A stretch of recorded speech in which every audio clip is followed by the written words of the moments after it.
Hi friends, ఈ నా శక్తికి, నా జ్ఞానానికి, నాలో ఉన్న ఏ శక్తికైనా సరే గుడ్డిగా భగవంతుని నమ్ముతాను నేను. అలాని తప్పులు చేయను, అధర్మంగా బతకను. మ్యాక్సిమం సత్యాన్ని, ధర్మంగా బ్రతకడానికి ట్రై చేస్తాను. ఖచ్చితంగా శతవిధాలు 99.9% ధర్మాన్ని వదలను. నాకు ఇష్టం. మీరు కూడా ఈ మర్మాన్ని కలిగి ఉండండి, తెలుసుకోండి, మీరు ఫాలో అవ్వండి.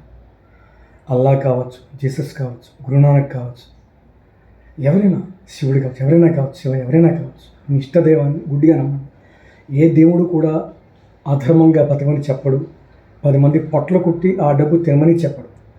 అంతేగాని మీరు మ్యాక్సిమం ధర్మంగా బ్రతకండి, దైవాన్ని నమ్మండి. మీకు ఆయన ఖచ్చితంగా దారి చూపిస్తాడు, ముఖ్యంగా మనకి ఆరోగ్యం ఇస్తాడు. ఇంకేం కావాలి? చాలు కదా.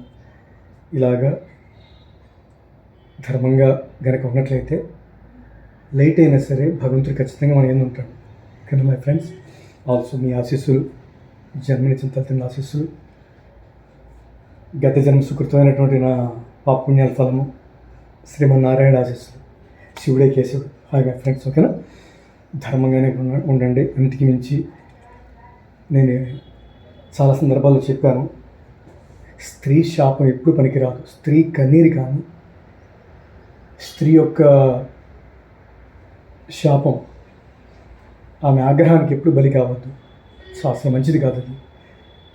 అంటే ఆమె మనసు నొప్పించద్దు. తల్లి కావచ్చు, చెల్లి కావచ్చు, అక్క కావచ్చు, ఎవరైనా కావచ్చు. స్త్రీ జాతికి సంబంధించి ఆ ఘోష ఎప్పుడు కూడా మన బాడీ మీద పడద్దు. అది తెలుసుకోండి. ఇష్టం లేదు, శరణ వేడి సైడ్ అయిపోయిన అంతే. కంటనీరు కానీ ఏమి తెప్పించదు, నొప్పించదు. ఇది ధర్మం, ఓకేనా ఫ్రెండ్స్? ఎందుకంటే స్త్రీ చాలా చాలా చాలా గొప్పది. మనం కంపారిజన్ పక్కన పెట్టండి. ఈ పిల్లల కంటాలు, ఈ మన పక్కన పెట్టండి, మన ఎంత కష్టాలు పక్కన పెట్టండి. మనం ఎంత కష్టపడినా స్త్రీ కష్టాల్లో కనుక మనం కంపారిజన్ కానీ టాలీ చూస్తే 1% కూడా ఉండదు. ఎస్, నేను చెప్పట్లేదు ఇవన్నీ కూడా, సాక్షాత్ శ్రీకృష్ణ పరమాత్మనే చెప్పాడు ఆయన. స్త్రీకి ఎన్ని శక్తులు ఉన్నాయో, ఎన్ని కళలు ఉన్నాయో అని మంతరం కాదు.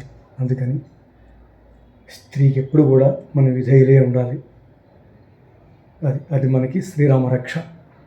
ముఖ్యంగా జన్మనిచ్చిన తల్లి తండ్రులను, మీకు ఒకవేళ వాళ్ళ శత్రువులు అవ్వచ్చు, వాళ్ళకి అపకారం చేయకుండా ప్రణవం ఇచ్చేసి సైడ్ అయిపోండి. అపకారం చేయకండి. ఎందుకంటే జన్మనిచ్చిన రుణం తీర్చుకోవాలి కదా. ఒకవేళ మీకు ఇష్టం లేకపోతే ప్రణవం ఇచ్చేసేసి మీరు సైడ్ అయిపోండి, అంతేకాని బాధ పెట్టకండి. Sorry my friends. ఇవన్నీ కూడా మన శరీరానికి చాలా ఉపయోగపడతాయి, మన బుద్ధికి ఉపయోగపడతాయి, మన ఎదుగుదలకు ఉపయోగపడతాయి. ఇవన్నీ కూడా అది మై ఫ్రెండ్స్.